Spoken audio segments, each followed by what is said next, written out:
elements or the classical exercise. And the result must be that our horses are more beautiful, more strong, and more easy to ride. I think this is the idea of classical riding. Wonderful. Thank you very much. That was great.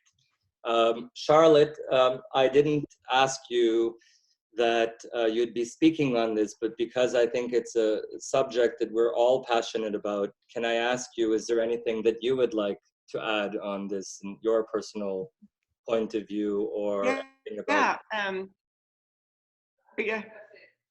I think that for me, it's, you know, I've obviously started writing late in life, and I didn't have the luxury of studying so much as you did. I mean, you have opened my eyes up to all this, and I think that has been incredible. But for me, I had to go in the ring pretty quickly after having learned to ride. So for me, it was always a struggle of staying soft, staying with the horse and working with the horse at the same time as you have to present this image in the ring that is beautiful, upright, you know, looks effortless.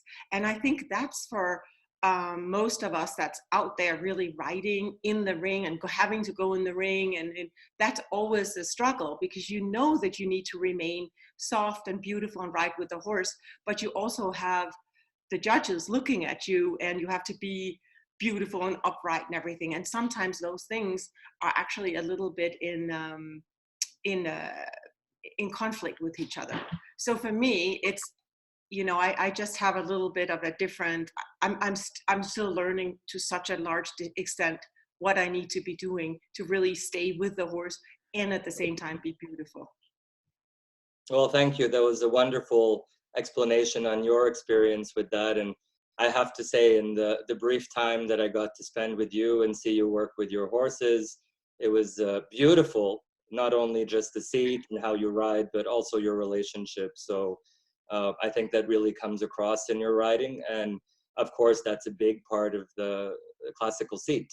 You know, sometimes we see a lot of people who have the skill, and maybe, you know, they have to ride a lot of horses. Of course, they all loved horses when they started riding, but you start to lose that very clear, obvious passion and love for the horse and the relationship. So I just wanted to say that I really appreciated that and how you work with your horses. So thank you. Well, you know, you really want to make that happen, that you keep the love and keep your empathy for the horse and everything, but at the same time, you know, you got to go in that ring on that Sunday. And I think when we worked together, that was exactly the case. And I was like, what am I going to do with this walk? I mean, we walked on the walk for a full hour, and I had to go in the ring that Sunday, and I wanted to get a 7 instead of a 5.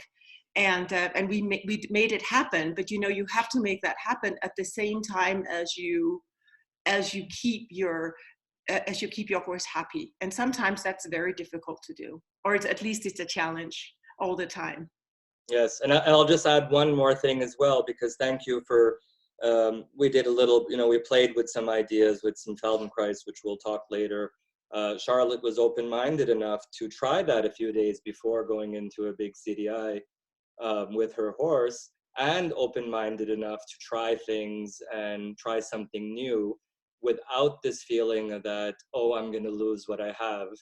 Because how can we really evolve if we're so stuck with doing only what we knew before? And your horse was amazing, you ride super, but you were willing to try something new. And like you said, we changed the marks from a 5 to a 7 from all the judges. We did, yeah. And that has to do with... And it was a 5-star. It was right before the 5-star. That Olympic 5-star qualifier. It was pretty tremendous. Yes. That is brave, trying something new on your way in. I'm watching the clock, Dave, and I know there are a lot of questions out there from our auditor. So I'm going to take us to question number 2, was from Liv in Norway. At what time in your career did you fully understand the importance of having a good seat, and what is your single most important tip? And after you answer this, Dave, we have a bit of video clip that we're going to watch and have you and Johan comment. Okay, wonderful. Okay, great. I'll try to be quick with this. Of course, like I said, it's a huge thing for me, the seat. luckily, I guess I started in Canada with, you know, hunter-jumper background where you have to be soft and quiet. But no joke, my first lesson I was told, you're not made to sit on a horse. My sister and I went together. I was tall, lanky, uncoordinated. So the reason I mentioned that is, you know, we heard from Charlotte, who started late in life, me, who was a disaster to start with before I was injured. So I think basically I wanted to be better at it. That was something important for me, and it was part of my love to have this relationship with the horses and communicate better. And then of course I got injured and I couldn't ride. Everything was hurting and nothing could help me, and realized that I needed to learn about biomechanics if I wanted to help myself. So that's where my, I guess I really decided that this is my focus in my writing and my teaching. Yeah. Awesome. Is it all right to go ahead and I'm going to share my screen, and can we take a look at Uta Graef? Yes, so to give that single most tip, my single most tip is what I found about 20 years ago. My secret to helping myself is something called Feldenkrais. So we'll talk a bit about it later. You can read about it on my website or do your own research. And Uta has graciously allowed us to play a video of her.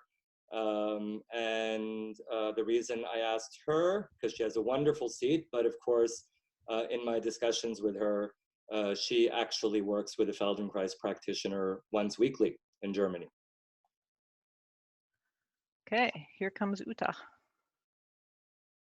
So some of you have seen her ride. I guess it might not be as clear the way we play it, but you can look her up. She has a very correct seat, very elastic seat. It's not stiff, but there's not loose and flopping all over the place. Her back swings, her hips swing. And if you look at the horse, it's in self-carriage. This is a 6-year-old horse. And then we have a pretty much world famous stretch here that everyone tries to emulate or would love to be able to do. That's really hard, to have a horse stretch without falling on its forehand and really show that it's looking for the contact and meeting the requirements of the training scale. So that's all from her seat. She works on her seat regardless of her level and her expertise. You can see the alignment, all of the normal things, but the suppleness that she has, and we can almost say that her seat looks happy, you know? So you can't really smile or frown with your seat, but you can almost do that. So that's one of the qualities in her riding that I would like to point out and encourage you to look at. So I think now we can please go to ask Johan about his experience on when he really decided in his career that the seat was important. Could be early, I don't know. And then maybe his single tip about the seat. Okay, I had actually two very important to learn about the seat. Once when I was come to Germany the first time with my master, he was very good trainer, very good Ausbilder, and he learned that in fact a horse to train and Pferd auszubilden is like one big puzzle. It's like building a house, going from the basic up to the top, so that you must learn to think what you do, and that everything what you do has to work together, from your seat to the horse to the exercises. This was one thing.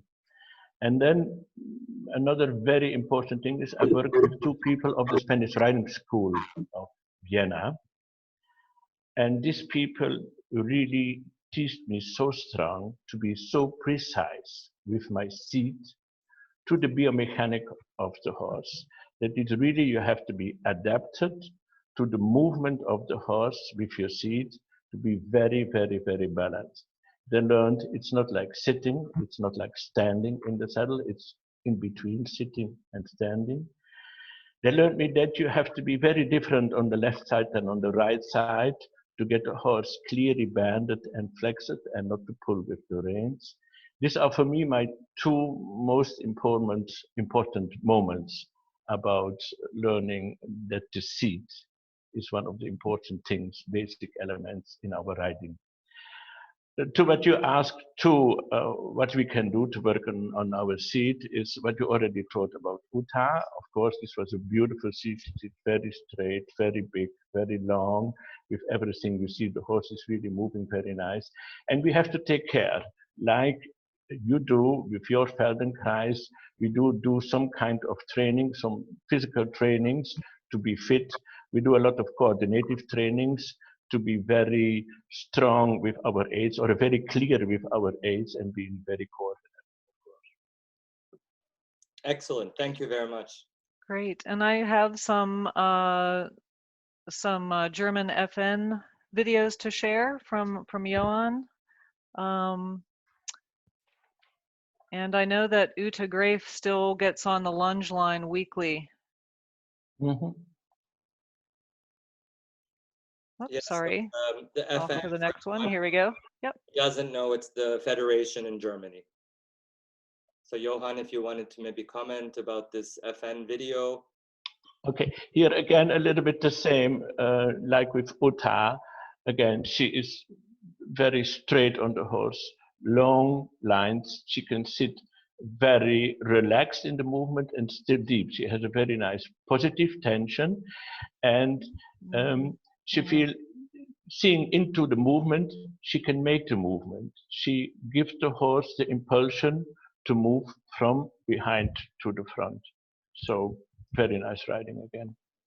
And we have a little canter here.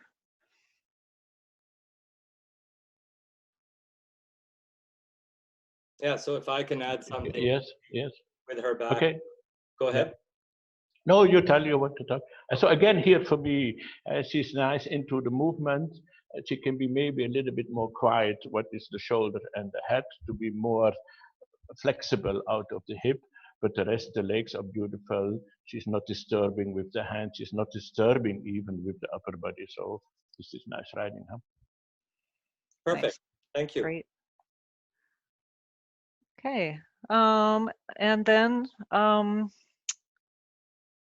I think we're going to hear from Charlotte a bit before we get to the rest of the questions. I just want to show this beautiful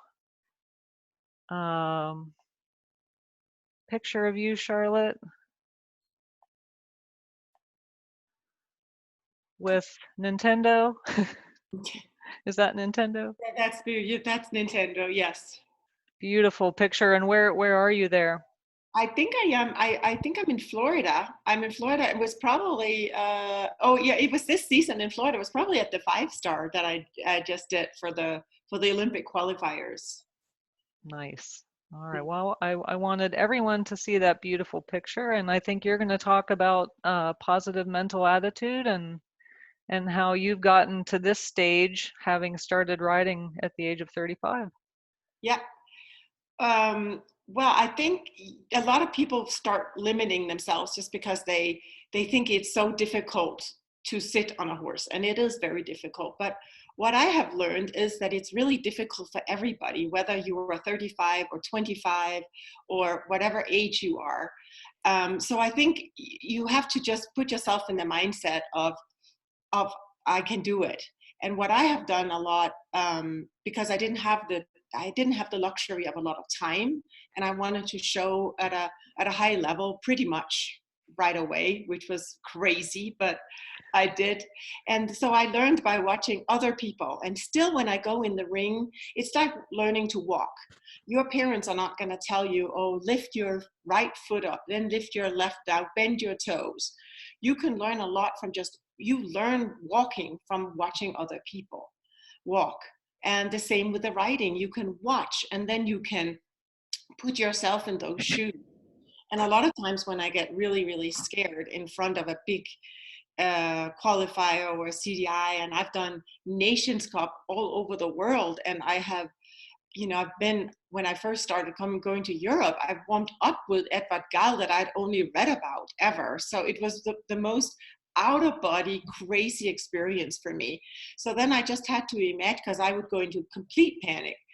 And I would just have to imagine that was somebody else. And that actually worked. I have a name sister called Charlotte Jorst. So I just imagine I'm her and I'm like, I am Charlotte Jorst and I'm going to go in and show them how great I am. And then I go in and then it kind of works out for me and I put myself over in that body. I try to sit like her. I watch videos like her and all of that. And I also do work on my seat all the time. I mean, when there is an opportunity, I work on it. And I think you saw this young woman that was riding beautifully, but she has to work on it too. She works at it every week. So I think you can't never say, oh, I can't do it because I'm not 26 or I can. It's hard for everybody and you have to keep on working no matter who you are. And it's also okay to not be so good at it some days, because sometimes I drive myself berserk. I ride and ride and I try so hard, and like Dave is saying, you know, then you start working against yourself, you start getting tension in there and all of that. So then some days I just say, oh, to hell with it, I'm not gonna work on it today, I'm just gonna ride around and have fun and praise my horses and have a beautiful day. And then, you know, I will repeat it on, because otherwise you just, it's no fun anymore. And you have to keep the fun and also the fun for the horses in there. And I think with Nintendo, nobody has shown as much as I have, and he still thinks it's fun, and that's really important for you and for the horses. And then, but I do work hard at it, and I think if you really want to change something, it takes time, it's hard. You have to really commit yourself, and it's a tremendous effort, but it can be done whether you're 26 or 46 or 50 or whatever. You can make huge improvements. And if you don't feel that your seat is great one day, think about other things that are good about yourself. Maybe your hands are great. Maybe maybe something else is great about yourself. And I think it's important to remember, because we can't all be our best every single day, and demanding that of ourselves is crazy. So that was just my 2 cents. Wonderful. Thank you so much. That was really valuable insight, and I couldn't agree more with everything, all the good advice you gave. So thank you very much. Really appreciate it. Charlotte is famous for having happy looking horses in the ring. And I always think, you know, ultimately that's what the judge wants to see. And that's what the spectator likes to see too. So I feel like we can always tell when the horse is enjoying his work. And that's what you want to ride too. If the horse doesn't think it's fun, that there is nothing to ride. Yeah. Where's the joy? So, thank you. Can I go ahead and give one of our auditor questions to Johan? DJ from Canada asked about the seat aids for Piaffe and Passage, the differences in the seat for Piaffe and Passage, and the main seat faults that you see. A small question for a big answer. Very easy Passage, and then we go on. So it's not that easy to talk in a few minutes, but let's try to do it. The first thing I want to say something about Piaffe and Passage is we have the optimum situation when we're learning the horses and the horse understand Piaffe and Passage like trot movement. Then we are on the good side of the learning process of the training and of the aids, because then the Piaffe is like the smallest collected trot and the Passage is like the biggest collected trot. So we are still in these aids then to give like we sit into the trot. For the Passage, I think it's a little bit more easy because I can give diagonal aids with my leg and with my seat, pendling a little bit depending of the pendling movement of the legs of the horse. So it's more easy to make this diagonal movement of the Passage stronger, to make the cadence out of the collected trot zone stronger into the Passage. I can adapt, because it's a more slow movement than the Piaffe, I can adapt my aids more easy to the diagonal movement of the horse. It is a little bit more complicated for the Piaffe, because in the Piaffe, I have to keep his energy and his rhythm on the smallest way of moving into the trot. So I really have to try to sit as quiet as possible to keep the rhythm from the trot into the Piaffe movement. And for me, the priority part or the most important part is my seat, that my seat gives more stronger the movement by kind of muscle contraction. And the function of the leg is a little bit more to keep a kind of positive body tension into the horse, and a kind that I have the horse, that I can keep the horse more in front of me. This is a little bit more complicated for the Piaffe than for the Passage, because in the Piaffe to keep the energy on my seat is not that easy. But as long as he understands Piaffe and Passage as trot, we are still on the good side, because when he don't understand Passage or Piaffe as a trot movement, I have to be very creative. I have to be very thinking how to make the horse confident with this kind of very collected movement, that he can stay in balance, that he can be confident with this kind of movement. So in the beginning, my aids has to be very related to the learning process to understand this complex movement. This is very short, trying to explain the aids for the Piaffe and the Passage. For the Passage, I think I can use it a little bit more pendling with my legs. For the Piaffe, I have to be a little bit stronger out of my seat to give him the feeling of the balance. And we have to compare it a little bit like this tight rope walking, like dancing on a rope, to be very balanced and to sit very quiet, to keep this balance on the rope to go forward. I think we compare this complicated exercises with this. The main faults, I think, are that we want too much, that we are too strong, that we are giving much too much aids. I think is to give the horse the idea what it means to keep this energy and to keep the rhythm. I think this is a part of the training, a little bit too what Charlotte already told about her horses. When the horses are happy and they understand very good our exercises, it's more easy to ride them. I think this is important. Important too is that we really can sit into the movement and not against the movement. This is what we see a lot, that people who are sitting or doing Piaffe Passage on the show, that they are sometimes too much moving or sitting completely against the movement. Yeah, the thing is really that we can keep them on a very quiet way in a very good balance. Great, thank you. Next question is for Dave. This is from Allison in Canada, asks, I would like to figure out how to be soft in the contact without rolling my shoulders.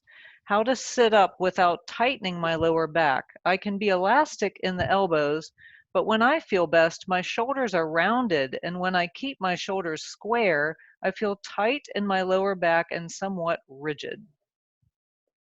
All right, so that's a very good question, and I believe there was a related question as well. Yes, Ina in Belgium asked for any exercises, tips, or pointers to get a better posture in the shoulder area. She has a tendency to hang forward in the shoulders and to have her head and neck going forward. Perfect, thank you. Thanks, Dave. So, the reason I wanted to tie in both those questions together is because in listening to that, for me, what my training tells me is that the difficulty there is not so much in what to do with the head and the neck or the shoulders. It's how to get the different pieces of the body to talk to each other. So by that, I'd like to first think about the pelvis. So if our pelvis is sitting in the saddle and it's not just there stationary, it's mobile, it's moving, it's following.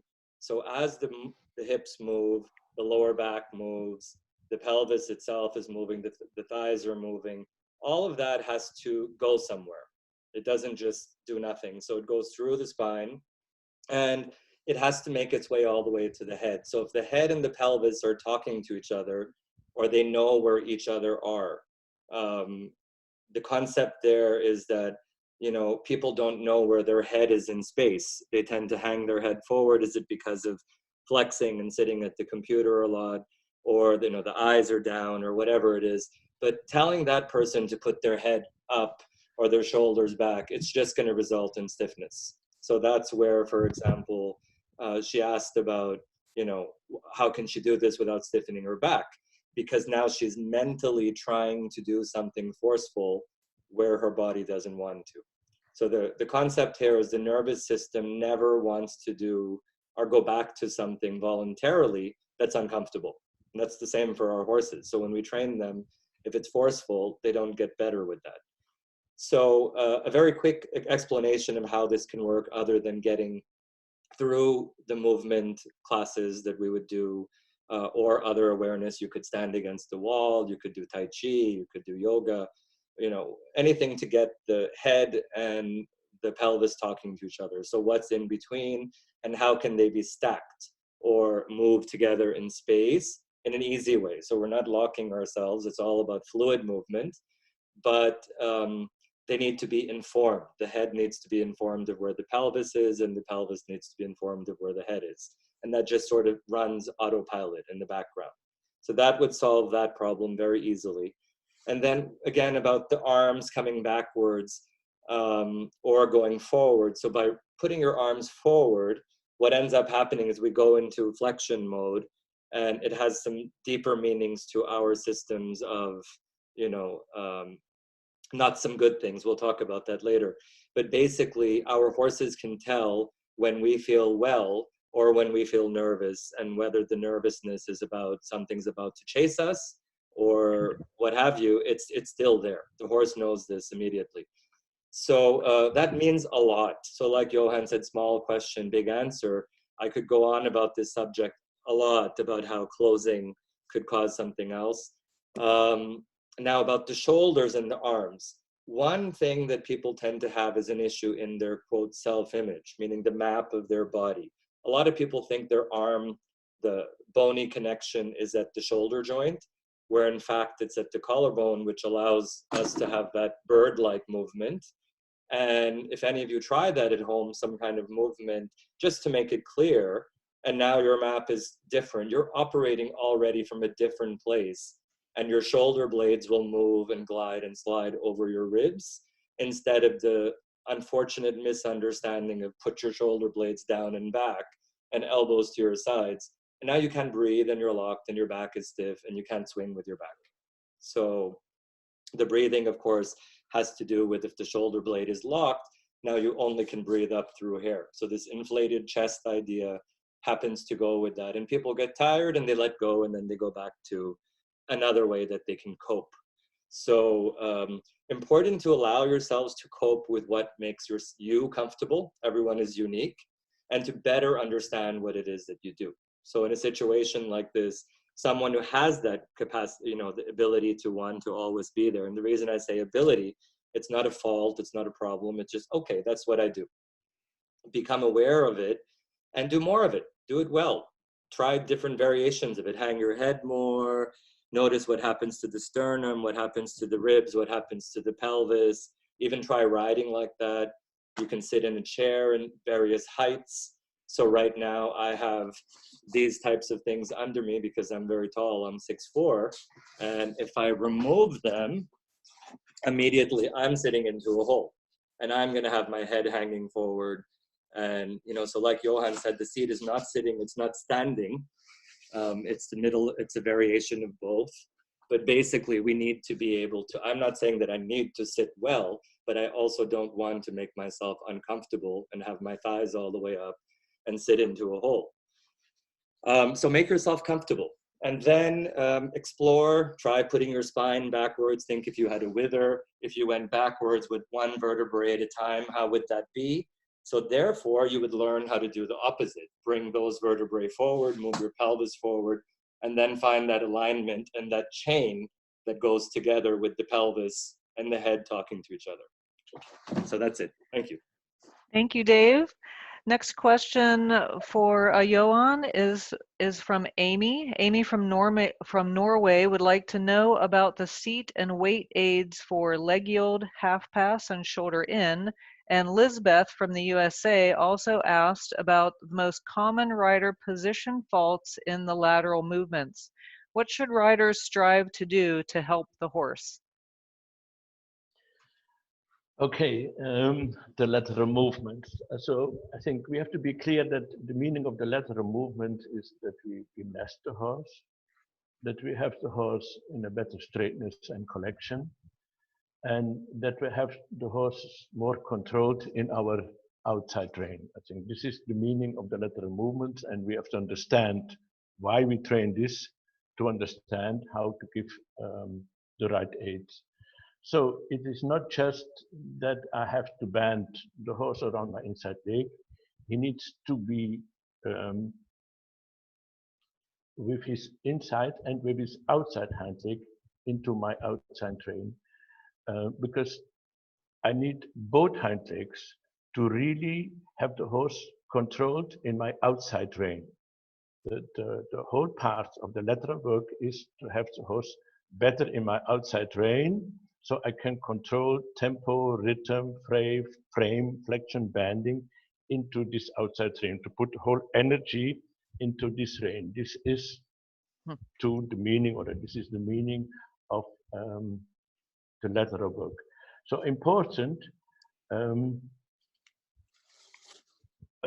of this is the position of my inside and outside leg, that I sit on my two bones, that I take care about that my shoulder is parallel to the shoulder of the horse. It is a little bit similar like the sailmast on a sailboat. I have to bring the new direction parallel to the new direction of the horse. So it has to bring the horse more moving through the outside rein, so that it's easy to change the position of the shoulder with my inside rein without losing his balance, without losing his impulsion and his collection.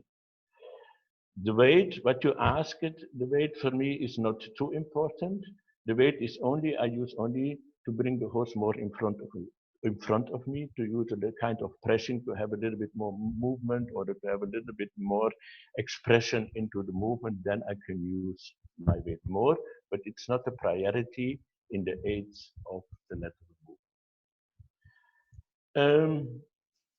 The biggest problem, or the problems, what the biggest mistakes are, is that too many people just take care about this banding around this inside leg and not about the outside hind leg, bringing two to this outside rein.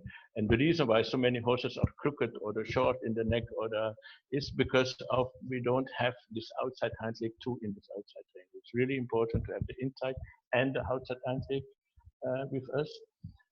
It's too important the parallelity of our shoulder and our hip to the parallelity of the horse, so that we don't have too much weight on one side or the other side, because too much weight on one side too brings some kind of disbalance into the movement. And we have to take care about that we too are very take aware about that into the lateral movements, the quality of the collection still is related to the quality of the impulsion. So we have to ride our horses into the lateral movements still from behind to the front. What we learned right from the beginning, we ride the horses from behind to the front, we ride them from inside to outside, we ride them from up to down. That when we start to train these lateral movements, we keep this, that we keep the quality of the collection related to the quality of the impulsion, that we have the expression, or that we can keep the expression, we can keep the rhythm and the tempo into the lateral movements. So the horse, it's not just a matter we ride slowlier, it's a matter that we can keep the impulsion to get the horse more impressive. Thank you very much. Yeah, that was great. So the whole purpose of the lateral movements is to get the horse established in the outside rein. Yes. Yes. because the outside frame makes the possibility that we turn the shoulder, that we change the position of the shoulder, or that the shoulder can be changed in a kind of direction without blocking the shoulder. And the horse still goes through the back, through the neck, free in the shoulder, and that we can change this position. And to another part is that we do this like the zigzag and the big half passes, that it's easy for them to change them in the shoulder. Fantastic.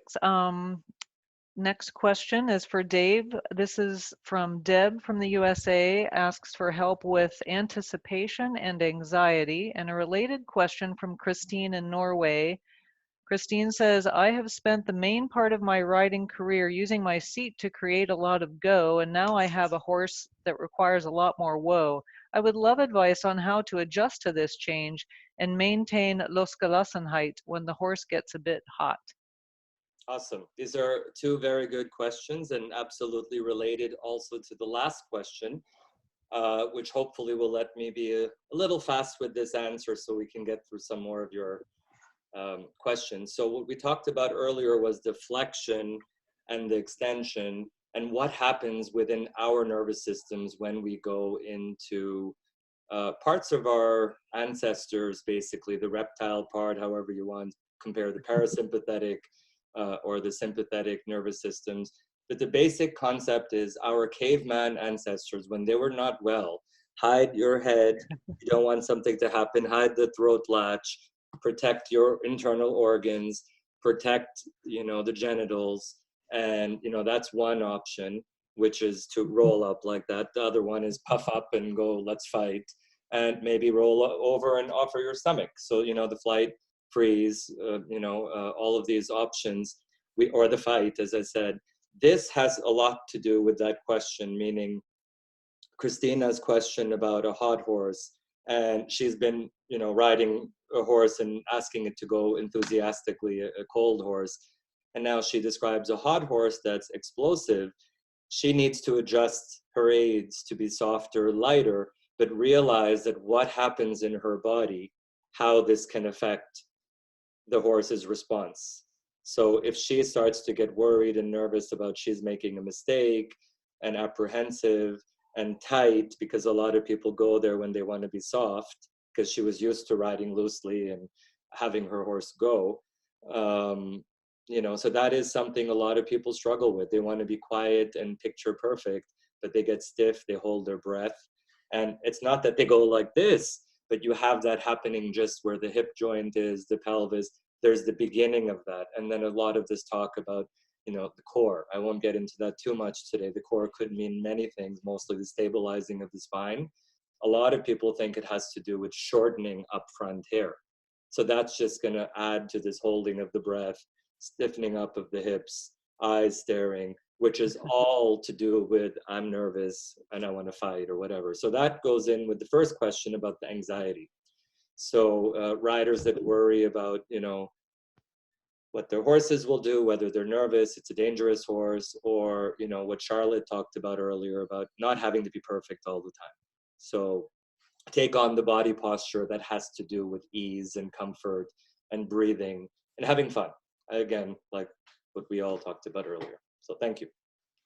Okay, thanks, Dave. Johan Nacker from Germany wants to know how to maintain Losgelassenheit and a vertical seat. Related question from Martina in Germany asks about the ideal degree of Körperspannung. I have no idea what that means, but I've been doing German on Duolingo, so I hope I pronounced it right. She also asks about tips to get our horses to dance while minimizing the aids and staying relaxed. Wow. I think too the first part of the question, I think too is something like too for David, and to how to maintain the Losgelassenheit, vertical position. This has a lot to do with our physiological situation. But let me try to give an answer on my side. That was just the alarm that we're running short. Okay. Let me try to give an answer on the first side, Losgelassenheit. So I think really to get the low class net and vertical seat, one thing of course is have a good trainer. It's always something. When you have a good trainer, he always can remember you on your seat, and he will work with your seat because a lot of exercise will work out of the seat. A very simple thing, write so much as possible, film yourself. These are easy things, but it's a little bit the same what David wants and is doing. So there is a lot of autogenous training or the coordinative training that we talk about. What you can do to do this, when you ask it on a trainer, then he has to help you in your training every time and every day again. And where there is a problem, please go for help or go for some other help. Do like we're talking now here about Feldenkrais, or there are some other possibilities maybe. What you can do, but it's good. He already is on a very good way to change it because he knows the problem. When you know the problem, you are already on the way to change it. So I think this is already something. About the ideal degree of Körperspannung, Körperspannung is positive body tension. So to understand what Körperspannung is, it's a very complicated word. It's very complicated really to tell when it is positive and when it is negative, but it's clear there, and I'm going to try to explain it. I think there is a positive body tension when there is a good relation between what we told already before, between impulsion and collection. And it's very easy to go from one to the other, and both can work very good together. I think this is already a very nice idea about positive body tension. I think when my horse can change very easy in different rhythm, into the same tempo, into different tempo, I think when it's easy, then we have two very positive Körperspannung or the positive body tension. And when the action and relaxation can switch immediately to each other, when it's easy to go from relaxation to action and from action to relaxation, I think then we still have a very good positive body tension in our horses. The tips how we're going to train this and how we're going to train the extra dancing, what we want to have the nice expression in our horses. It's not so easy because it's very fine millimeter work. So it's very important to have clear basics. The horse has to need good condition. The rider too needs to have good condition and very technical clear aids, a good balanced seat. The horse has to be confident with the rider and his aids, of course. I think it's important that we don't overtrain these kind of things. We have to keep our horse sensitive, or like Charlotte already said before, we have to keep the horse happy to do it. But we have to train it. The horse needs the feeling he can do it, and you have to give him the feeling that he is very pleased, or that he pleases us to do it. There is one thing about horses we have to learn. There is not any horse in the world who dreams about Olympic Games, about any championship, about winning any Grand Prix. Not any horse in the world dreams about it. The horses just want to do it because he feels that we are very pleased doing this for us. It's a social animal, and he likes to please us in the riding. So when we do a good job, then the horse is very willing to do it, but he do it not for himself. So find this balance between the right training, the right tension, the right relaxation, the right, all the things what coming around. It's a very complex thing, this training horses, and we have to take care about all these elements that our horses are willing to do for us. That was beautiful. You made me think of two things. One is that ours is a sport where you should apprentice yourself, and the most successful people truly apprentice themselves to a trainer. Just like a dancer goes into the dance studio every day to dance in front of the master. And it's hard for us right now, but especially depending on where you live, how much access you have to that that master that you can apprentice to. But I really appreciate everything that you just said about watching videos as well to have the right idea. Well, Dave, we're at the end of our time. Do you want to take one more, or shall we? I think I will probably just say a few words. I don't want to take up people's time. But Great. I'm just going to put up some contact information for everyone so that you can continue this conversation if you'd like to. yes, so that's exactly the word. This conversation will continue. What I plan to do is, we had actually well over 100 questions, very good ones. Really, from 31 countries, people showed interest. So thank you. A lot of people already sent messages that they couldn't attend, and they're asking for videos. So yes, we can send you a video recording of today. What I would also like to say is, because so many of the questions had to do with issues in the body, hip pain, back pain, or issues of how to get out of that, I'm stuck, I want to fix my seat. So now we're in the situation that most people are not riding, or they're at home a lot more than they are. So this got me thinking that with such a large number of those questions, I already actually received very good positive feedback. Quick story, one lady from New York, I was supposed to be teaching a clinic this weekend, and I never met her. She couldn't come today, but she sent a beautiful message saying that her riding is going wonderful. So Jean, would you mind just reading a bit of her notes? So she had a question asking many things about the seat, hip looseness, a lot of the stuff that Johan talked about as well. Yes, she was struggling with a lot of body control issues, and she did the free class that you sent along with the registration for this, and then she wrote back to you saying, I have to tell you that since listening to the free session you emailed me, my horse and I have turned a corner. I can't believe it. I am able to sit the trot and canter so much better. Because I've relaxed my hips and back more, he's giving me his back. I can feel him pushing with his hind end. I also have never known what some things actually feel like holding the horse with your back or influencing the horse with your core. Now I do. I believe in part because of your session and my ability to be more aware of my body. OMG, OMG, OMG. I've been riding my entire life, most of it in dressage. This is life-changing for me. The last few rides have been just amazing. I could have ridden the sitting trot for hours. And she went on to say that she was going to order your series, a Good Seat Moves. But that is a very dramatic and wonderful response to the work that you do, Dave. You are an awesome teacher. Oh, thank you, Jane. But I have to say, those types of messages, I got that message this morning.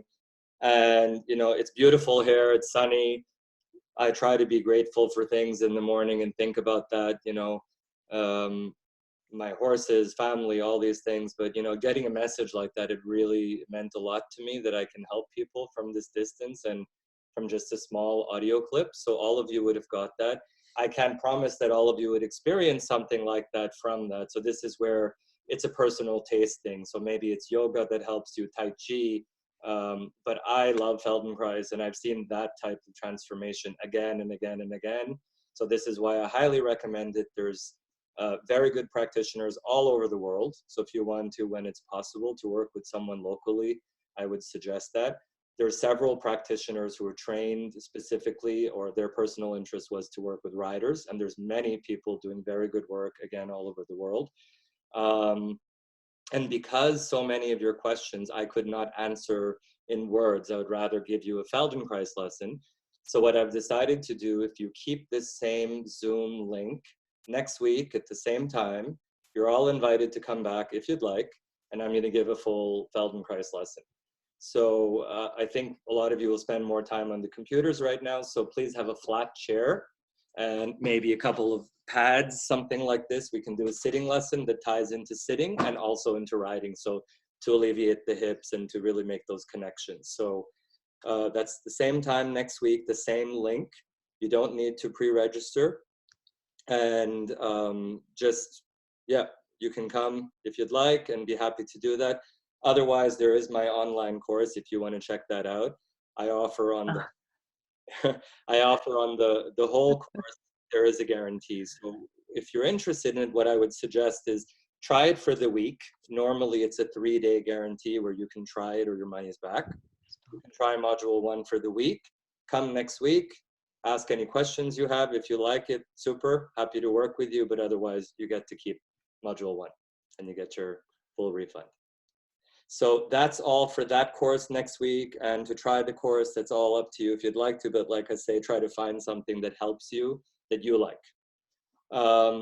And now, since we've run quite a bit over time, I just want to say a big group thank you, first of all, to everybody that's signed in. I saw earlier we were at about 200 people. That's amazing. So thank you so much for all of you to be here. If you want to put into the chat box, you know, maybe a word, what you thought.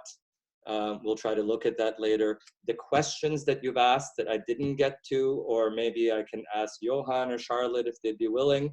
If you stay in touch through the Dave Thind Method website, or better yet, the Facebook posts on our Facebook page, I will be answering your questions over the coming weeks or months because there's a lot of questions. Also, if you wanted to be in touch with either Johan or Charlotte, they both have websites. And I should mention that because of what's happening right now, Johan is doing online lessons and consultation. So you could try to get in touch with him about that. So would Charlotte like to say anything? No, I really enjoyed this, and I want to thank you everyone for listening. And I'm so grateful that I've met this great group of people, and especially you, Dave. I think we have such a great connection. So thank you so much for everything, and thanks to everybody. I really loved it. Thank you. Thank you so much again. Really appreciate it. Thank you. Thank you, everybody. Have a great day. And Johan, if you wanted to say goodbye. Goodbye to everyone. Thank you very much for listening and being there. So it was very nice to do. A little bit strange the first time, but we will get used to it. I think the time will bring that we have to do this kind of things more. That's right. So, yeah. New frontier. We did it. Yes. And a big thank you to you. We couldn't have done this without you. So thank you. Lots of applause from everybody, I'm sure. So thank you so much. Yeah, thank you, everybody. Thank Bye. you. Thank you. Okay, bye-bye. Bye. Thank you. Ja, goodbye.